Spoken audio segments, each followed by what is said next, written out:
Previous year questions की series में आज एक और क्वेश्चन डिस्कस करते हैं प्रीलिम्स 2025 से। प्रीलिम्स 2025 में आपके सामने ऑर्गेनाइजेशंस दी हुई थी गवर्नमेंट ऑफ इंडिया की, उनके फंक्शंस दिए हुए थे और उनकी पेरेंट मिनिस्ट्री दी हुई थी। और आपसे पूछा गया था ये जो इन्फॉर्मेशन दी गई हैं इनमें से कितनी इन्फॉर्मेशन करेक्टली मैच्ड है। पहली ऑर्गेनाइजेशन दी गई थी डायरेक्टरेट ऑफ एनफोर्समेंट और इनके फंक्शंस दिए हुए थे enforcement of fugitive economic offenders act 2018 और इनका डिवीजन दिया गया था internal security division ministry of home affairs. Second organisation दी गई थी डायरेक्टरेट ऑफ रेवेन्यू इंटेलिजेंस जिनका काम होता है enforces the provisions of custom act 1962 और ये आते हैं department of revenue ministry of finance के अंदर।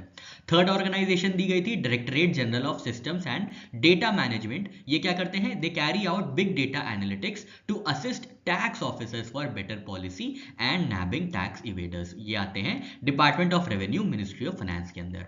तो इसका सही आंसर है, इसमें से एक ही ऑर्गेनाइजेशन सही है अपने फंक्शंस और अपने पेरेंट मिनिस्ट्री के साथ। अब हम देखते हैं कौन सी वो पर्टिकुलर ऑर्गेनाइजेशन है।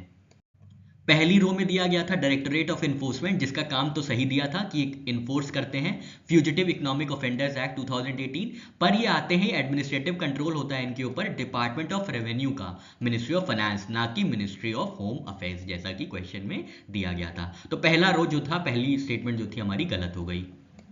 सेकेंड रो की जो इन्फॉर्मेशन थी हमारे क्वेश्चन में वो बिल्कुल करेक्ट है, जहां पे दिया गया था डायरेक्टरेट ऑफ रेवेन्यू इंटेलिजेंस जो है ये कस्टम ड्यूटी इवेजन को रोकने के लिए कस्टम एक्ट 1962 के अंदर काम करते हैं और इनके अंदर जो एडमिनिस्ट्रेटिव कंट्रोल होता है वो होता है department of revenue ministry of finance and government of India का। थर्ड रो की इन्फॉर्मेशन इनकरेक्ट है क्योंकि यहाँ पे directorate general of systems and data management के बारे में ये बात तो ठीक है कि ये मिनिस्ट्री ऑफ फाइनेंस के अंदर आते हैं, पर इनका काम जो दिया गया था कि ये टैक्स ऑफिसर्स को असिस्ट करते हैं, ये गलत है क्योंकि इनका काम बस ये होता है कि ये डेवलप करते हैं, इंप्लीमेंट करते हैं और मैनेज करते हैं आईटी सिस्टम्स को कस्टम्स के लिए, जीएसटी के लिए और सेंट्रल एक्साइज के लिए।